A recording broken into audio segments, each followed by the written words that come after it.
যে না আমি একটা ভালো মনের মানুষ চাই, তার সাথে বিয়ে করতে চাই, সারা জীবন তার কাছে থাকতে চাই।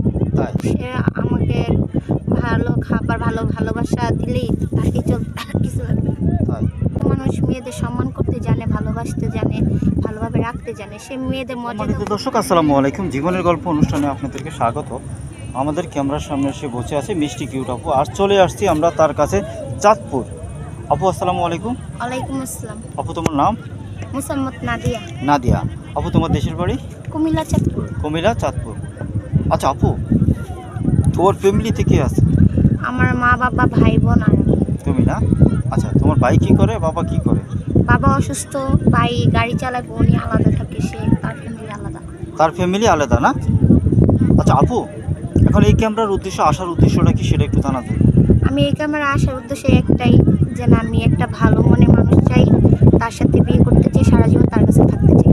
তাই আপু, মানে সে মানুষটা কেমন? সে 5 ওয়াক্ত নামাজ পড়তে হবে, আর আমার প্রতি তার অন্যরকম ভালোবাসা থাকতে হবে। ভালোবাসা থাকতো? ভালোবাসা কীরকম? ভালোবাসা তো বুঝি না, সেটা কীরকম? সেটা কিরকম যে সে আমাকে ভালো খাবার ভালোবাসা দিলেই তাকে কিছু লাগবে না। তাই। আচ্ছা আপু, এখন সেটা ভালোবাসা ভালো দিয়ে রাখলো, ভালো কথা। এখন সেই লোকটা যদি, তোমার বয়স কত? 22।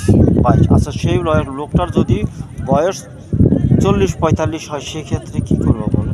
তাতে আমার কোনো সমস্যা নেই। হ্যাঁ, কেন সমস্যা নাই কেন? এত কি মেয়ে মানুষ এত কি পৌঁছে গেছে বলো?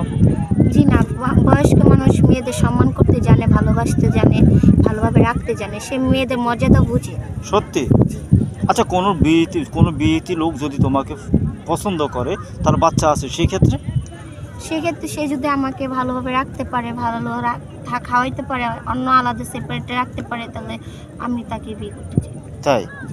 আচ্ছা, কেমন পুরুষ তোমার পছন্দ, কেমন মানুষ? আমার এমন একটা মানুষ চাই যে 5 ওয়াক্ত নামাজ পড়বে, ভালো কাজ কাম করবে, ভালোভাবে আমাকে রাখবে, এরকম মানুষ চাই। তাই?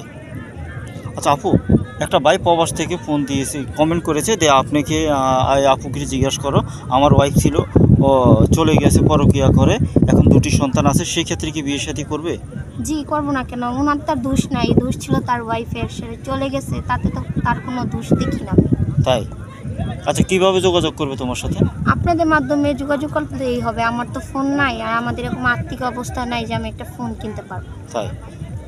দর্শক আপনারা শুনছেন জীবনের গল্প। ওকে যদি ভালো লেগে থাকে, পছন্দ হয়ে থাকে, তার একটা স্ক্রিনশট মারে এই নাম্বারে ইমো আছে, হোয়াটসঅ্যাপ আছে, পাঠিয়ে দিবেন। আমরাই আপনাদের সাথে যোগাযোগ করব, অযথা কোনো ভাই কল দিবেন না। ভালো থাকবেন, সুস্থ থাকবেন, আল্লাহ হাফেজ।